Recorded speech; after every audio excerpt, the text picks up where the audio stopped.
네, 뉴스2 들어가도록 하겠습니다. 국제 뉴스가 몇 가지 기다리고 있는 것 같습니다.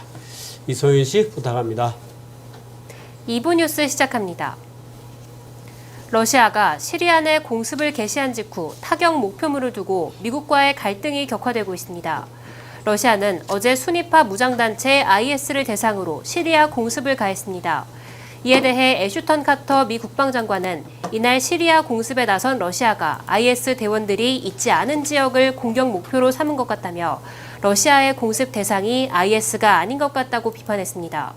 존 케리 국무장관도 비슷한 말을 하며 이는 미국에게 심각한 우려를 일으킨다고 지적했습니다.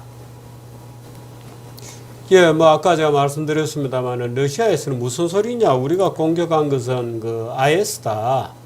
이렇게 지금 푸틴이 설명을 하고 있고, 그래서 여러 가지로 지금 논란이 있습니다. 그런데 아마도 둘 다일 수도 있을 것 같습니다. 그러니까 반군을 제압해서 아사드를 밀어주는 것도 있는 것 같고, IS도 또 제압하고자 하는 목적도 좀 있는 것 같고, 어떻든 미국으로서는 이 사태를 말하자면 이 푸틴이 꽤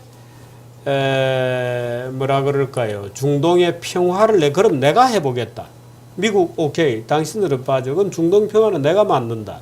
이런 식으로 지금 등장했기 때문에 미국으로서는 또는 오바마의 시리아 정책은 중대한 어떤 시련이나 도전에 직면한 것이다. 트럼프는 아까 그런 얘기했습니다. Russian airstrike, 러시아가 공습했다고 시리아에서 오케이, 나도 그러겠어. 이런 식의. 참 트럼프도 재밌어요. 네, 다음 뉴스 듣겠습니다. 네. 25년 전 독일의 통일이 국가 경쟁력을 회복하는 계기가 됐다는 분석이 나왔습니다. 현대경제연구원은 오늘 독일 통일 25주년의 경제적 성과와 한계라는 보고서를 발표했습니다. 보고서에 따르면 독일은 통일 후 8천만 명의 인구를 기록하며 유럽 내 내수시장 1위로 도약했습니다. 통일 이후 정치적 리스크 축소, 내수시장 확대, 뛰어난 지정학적 위치 등으로 외국인 직접 투자 유입 규모도 확대됐습니다. 독일의 명목 국내 총생산 규모는 1991년 통일 직후 1조 5천억 유로, 우리 돈 약 1995조 원에서 2013년 2조 7천억 유로, 우리 돈 약 3,591조 원으로 80% 증가했습니다. 네, 독일 통일은 우리도 좀 눈여겨봐야 될 것 같습니다. 그런데 독일 통일 이후에 이렇습니다. 우선 동유럽에서 저임 노동자들이 대거 유입되었다는 측면이 있고요. 또 하나는 하르트 개혁을 처음에 지금 한경연에서도 2000년을 기점으로 잡고 있는데 통일이 90년이었잖아요. 그래서 90년에서 2000년까지 10년 동안은 독일도 굉장히 어려웠습니다. 그래서 소위 통일의 저주라 그래 불리는 기간이 지난 다음에 2000년도 들어서 이제 점프를 하게 되는데 저임 노동력의 공급, 또 하르츠 개혁, 노동개혁을 통한 노동시장의 유연성 확보, 이런 것들. 또 하나가 이제 소위 유로라고 하는 단일 통화를 쓰는 데서는 환율상의 메리트. 이제 이런 것들이 독일의 요소 비용을 크게 떨어뜨리면서 기업이 정말 기업할 만하다 하는 기업을 정말 해볼 만한 그런 원가 구조로 다 바뀌었습니다. 그래서 독일이 이제 스타트를 하고 리스타트를 하게 된 거죠. 이제 그런 일련의 과정을 다 같이 봐야 됩니다. 단순히 통일이 되었기 때문에 잘 된다 이런 것은 아니죠. 우리가 통일되면 어떨까요? 우리가 통일이 되면 말하자면 대한민국 중소기업들이 저임의 꽤 괜찮은 노동력을 가질 수 있다는 측면은 아마도 예스일 것 같습니다. 근데 굉장한 아마도 동등한 대한민국 국민과 동등한 뭔가의 권리도 인정을 해야 될까요? 그렇게 된다면 예를 들어서 이제 연금이라든지 노령연금이라든지 이런 거 이제 복지 시스템에 같이 들어가야 됩니다. 건강의료보험이라든지.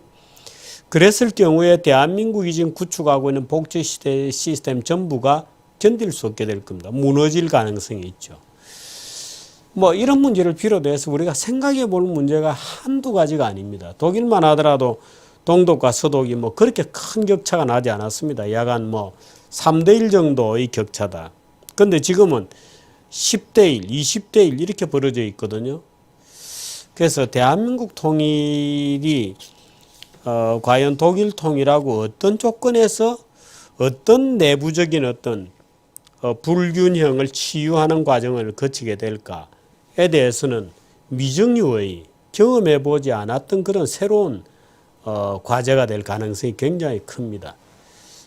우리 뭐 박 대통령 구상 통일준비위원회에서 그런 걸 좀 해줘야 되는데 뭐 엉뚱하게도 뭐 휴전선 뭐 평화공원 이런 얘기를 하고 있으니까 제가 참 딱해서 잔소리를 전에도 좀 한 적이 있었죠. 네, 다음 뉴스. 공정거래위원회가 일본 콘덴서 제조업체 8곳을 가격 담합 혐의로 조사하고 있습니다. 조사 대상 기업들은 파나소닉, 산요, 후지스 등 네로라 하는 일본 전자업체들로 담합 규모가 최대 4조 원에 이를 것으로 추정됩니다. 8개 업체는 조사 대상 기간인 2002년부터 2013년까지 세계 콘덴서 시장의 60%가량을 점유했습니다. 이들 업체는 한국 부품 소재 사업체들이 기술 개발에 성공해 경쟁 제품을 내놓을 것으로 예상되면 담합으로 가격을 터무니없이 내려 시장 진입을 원천 봉쇄하는 전략을 사용한 것으로 알려졌습니다. 공정위는 삼성전자, LG전자 등 한국 업체가 입은 피해 사실이 구체적으로 입증된다면 일본 공정위와는 별도로 제재를 가할 방침입니다. 네, 다음 뉴스. 일본이 한반도 유사시 한국 내 일본인을 대피시키는 방안을 협의하자고 제안해왔지만 한국은 거부하고 있다고 오늘 아사히 신문이 보도했습니다. 일본의 제안에 대해 한국 정부 관계자는 협의 거부의 이유로 경색된 한일 관계, 사안의 민감성 등을 거론했다고 신문은 전했습니다. 일본 정부는 집단적 자위권을 행사할 수 있게 됨에 따라 한반도 유사시 탈출하는 일본인을 실은 미국 함선을 자위대가 보호하는 상황을 상정하고 있습니다. 그러나 한일 간 협의가 되지 않으면서 한국 내 일본인을 미국 함선까지 어떻게 이동시킬지에 대해서는 막연한 상태입니다. 네. 북한의 지난달 식량 배급량이 지난 3년 평균보다 21% 줄어든 것으로 나타났습니다. 유엔 식량농업기구 코슬렛 동아시아 담당관은 미국의 소리 방송과의 인터뷰에서 북한이 지난달 주민 1명당 하루 250g의 식량을 배급했다고 밝혔습니다. 이는 지난 3년간 북한의 8, 9월 평균 배급량인 317g보다 21% 감소한 규모입니다. 식량농업기구는 북한의 빌과 모리 수확량이 지난해보다 32% 줄었으며 감자 수확량도 20%가량 감소했다고 발표했습니다. 또 북한의 올해 쌀 생산량도 가뭄 등의 영향으로 지난해보다 12% 줄어들 전망이어서 북한 주민들이 심각한 식량 부족을 겪을 것으로 보입니다. 네, 지금 북한 뉴스까지 전부 11개의 국내외 뉴스들을 제가 정리해서 여러분들께 들려드렸습니다. 국내외 돌아가는 사정을 이해하는데 오늘의 뉴스를 이해하시는 데 도움이 되기를 바라고 오늘 뉴스 중에 일본 관련 뉴스가 좀 있었습니다. 또 북한 뉴스가 있었고 통일 뉴스가 있었습니다. 독일 통일 뉴스가 시리아 뉴스가 있었고 그렇습니다. 금융 얘기는 오늘은 비교적 안정이 되고 있어서 뺐습니다. 폭스바겐의 신용 등급 얘기가 좀 있었고요. 그런데 이 북한의 식량에 대해서는 조금 더 우리가 지켜봐야 될 것 같습니다. 북한이 이미 수년 전에 식량 배급 자체를 포기한 상태이기 때문에 포기한 상태이고 그 이후에 장마당 경제가 크게 늘어나면서 굶어 죽는 건 오히려 배급 때보다 없어졌다 이런 뉴스도 있기 때문에 실제로 주민들이 갖는 식량을 확보할 수 있는 수준하고 정부 배급량하고는 상당한 아마 지금 괴리가 좀 있는 것 같아서 정부 배급은 줄었지만 이것이 실제로 주민들의 식량 부족을 의미하는 것인지에 대해서는 저도 좀 더 취재를 해보고 공부를 좀 더 해보고 연구를 좀 더 해보고 또 전문가들의 의견을 좀 들어보도록 하겠습니다. 한국과 일본에 관한 몇 가지 뉴스는 나중에 제가 정규제 칼럼에서 좀 모아서 말씀을 드리도록 하겠습니다. 전해드리는 말씀 듣고 장 박사 만나겠습니다. 어때? 내 새로운 노트. 한 손엔 S펜, 다른 손은 뭐 없냐고? 환상의 그립감. 이건 노트만 되는 거야. 깜빡했다. 배터리도 없잖아. 뭐 있지? 4, 충전됐겠지? 5. 땡큐 노트. 삼성 Galaxy Note 5.